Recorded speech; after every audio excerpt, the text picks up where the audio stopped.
आश्रम। मस्तराम बाबा की जय, मस्तराम बाबा की जय।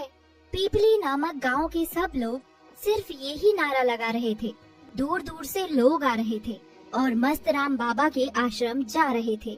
ये सब देखकर सोनिया अपनी पड़ोसन विमला से कहती है, दीदी आप सब लोग कहाँ जा रहे हो? अरे तुझे नहीं पता, हमारे गांव के आश्रम में बहुत प्रसिद्ध और तपस्वी बाबा मस्तराम आए हैं। क्या बाबा मस्तराम? ये कौन से बाबा हैं जिनका नाम भी इतना अतरंगी है? सिर्फ नाम ही नहीं, उनके काम भी अतरंगी हैं। हमारे गांव की सभी गरीब बच्चियों को उन्होंने नौकरी दिलवाई है अपने आश्रम में, और जिन औरतों के बच्चे नहीं होते थे, बाबा की कृपा से सबके आज बच्चे हैं। अच्छा, इतने चमत्कारी बाबा हैं। तो चलो दीदी, मैं भी आपके साथ चलती हूँ। फिर सोनिया विमला और गांव वालों के साथ आश्रम पहुँच जाती है। वहाँ जाकर सोनिया देखती है कि बाबा मस्तराम ध्यान में लीन थे। उनकी बड़ी बड़ी दाढ़ी, रुद्राक्ष की माला गले में।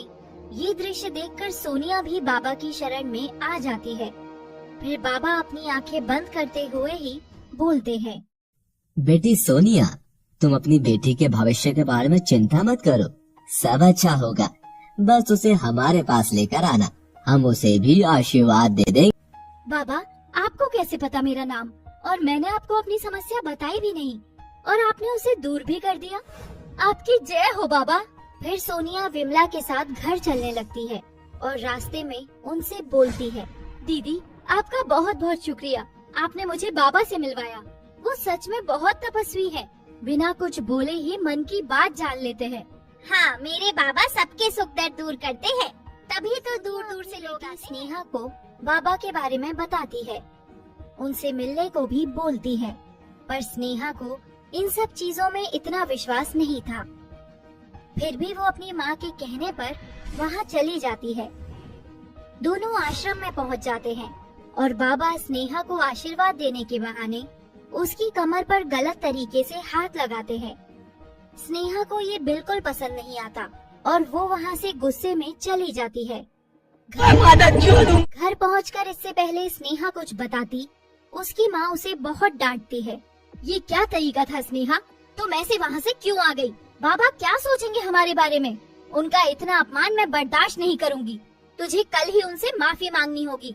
पर माँ, पर वर्क कुछ नहीं, चलना है मतलब चलना है, समझी? अगले दिन फिर से सोनिया अपनी बेटी को लेकर बाबा के पास पहुंच जाती है। बाबा इसे माफ कर दो, इससे गलती हो गई, ये अभी नादान है। कोई बात नहीं बच्चा, पर हमें लगता है कि तुम्हारी बेटी पर किसी का बुरा साया है। इसे कुछ दिन आश्रम में ही छोड़ दो, हम सब सही कर देंगे, वरना इसकी मृत्यु निश्चित है। मुझे कोई खतरा नहीं है और तुम जाओ यहाँ से, ये मेरा हुक्म है। फिर बाबा के सब चेले और सुरक्षा कर्मी चले जाते हैं। सिर्फ बाबा और अनोखी रह जाते हैं। जैसा तुम चाहती थी मेरी जान, अब सिर्फ हम दोनों हैं। अब बाबा को अपना जादू दिखाओ। अनोखी बाबा के करीब जाती है और बाबा अपनी आंखें बंद कर लेते हैं। तभी वहाँ स्नेहा एक रस्सी लेकर आती है, जिससे स्नेहा और अनोखी मिलकर बाबा के हाथ पैर बांध देते हैं। स्नेहा तुम यहाँ? और ये सब क्या है? एक क्यों बांधा है? अभी मैं अपने चेलों को बुलाता हूँ। बुला ढूंढी बाबा, किसको बुलाएगा? कोई नहीं सुनेगा तेरी आज, जैसे किसी ने मेरी नहीं सुनी थी। मुझे माफ कर दो बेटी, अब मैं कुछ नहीं करूँगा। तू अब सच में कुछ गलत नहीं करेगा, क्योंकि तू कुछ कहने के लिए जिंदा ही नहीं होगा। फिर अनोखी बाबा की जायदाद के पेपर लाती है और बाबा से साइन करवा